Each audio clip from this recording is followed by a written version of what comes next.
اے ایمان والو، دگنا چوگنا سود نہ کھاؤ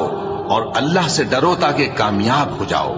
اور دوزخ کی آگ سے بچو جو کافروں کے لیے تیار کی گئی ہے، اور اللہ اور اس کے رسول کی اطاعت کرو تاکہ تم پر رحمت کی جائے، اور اپنے پروردگار کی بخشش اور اس بہشت کی طرف لپکو جس کا عرض آسمان اور زمین کے برابر ہے، اور جو پرہیزگاروں کے لیے تیار کی گئی ہے، جو آسودگی اور تنگی میں اپنا مال اللہ کی راہ میں خرچ کرتے ہیں اور غصے کو روکتے اور لوگوں کے قصور معاف کرتے ہیں، اور اللہ نیکوکاروں کو دوست رکھتا ہے۔ اور وہ کہ جب کوئی کھلا گناہ یا اپنے حق میں کوئی اور برائی کر بیٹھتے ہیں تو اللہ کو یاد کرتے اور اپنے گناہوں کی بخشش مانگتے ہیں، اور اللہ کے سوا گناہ بخش بھی کون سکتا ہے، اور جان بوجھ کر اپنے افعال پر اڑے نہیں رہتے۔